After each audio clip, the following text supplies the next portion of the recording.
اللہ تبارک و تعالی نے پہلا انسان ہی زمین میں اتارا تو نبی بنا کے اتارا۔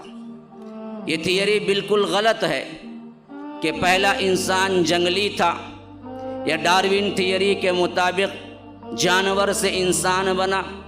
شاید وہ بنا ہو تو بنا ہو، لیکن انسان ہی بن کے آیا تھا، جانور سے نہیں بنا۔ اور یہ تھیوری بھی بالکل غلط ہے کہ انسان جنگلوں میں ایسی چیزیں کھا کر جیسے جانور پلتے بڑھتے ہیں اور بغیر لباس کے رہ کر تمدن اور ترقی کے منزل پہ پہنچا، بعد میں لباس اختیار کیا، بعد میں پکا کے کھانا شروع کیا۔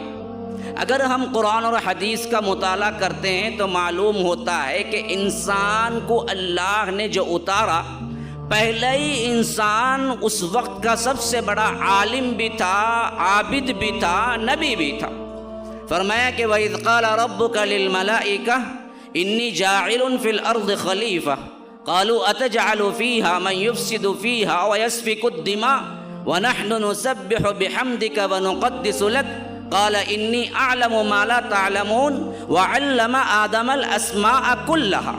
یاد کرو وہ موقع جب تیرے رب نے ملائکہ سے کہا تھا کہ زمین میں ایک ایسا انسان بنانے والا ہوں، ایسا خلیفہ بنانے والا ہوں، ایسی مخلوق بنانے والا ہوں جو ایک دوسرے کے جانشین بنیں گے۔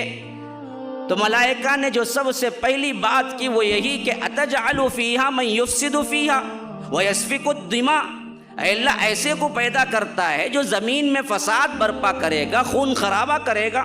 تو اللہ نے جواب دیا کہ انی اعلم ما لا تعلمون، جو کچھ میں جانتا ہوں وہ تم نہیں جانتے۔ پھر اس کے جواب میں اللہ کہتا ہے وَعَلَّمَ آدَمَ الْأَسْمَاءَ كُلَّهَا، ہم نے آدم کو تمام نام سکھلا دیے، حتیٰ کہ قیامت تک رونما ہونے والی ہر چیز کا نام بعض روایتوں کے مطابق اللہ نے پوٹینشیلی حضرت آدم کے اندر رکھ دیا۔ آج سائنسی ایجادات بھی اصل میں پوٹینشیلی علم تھا، ظاہر بعد میں ہوا۔ تو تمام علوم کا جامع بنا کر اللہ تبارک و تعالی نے حضرت آدم کو زمین پہ بھیجا۔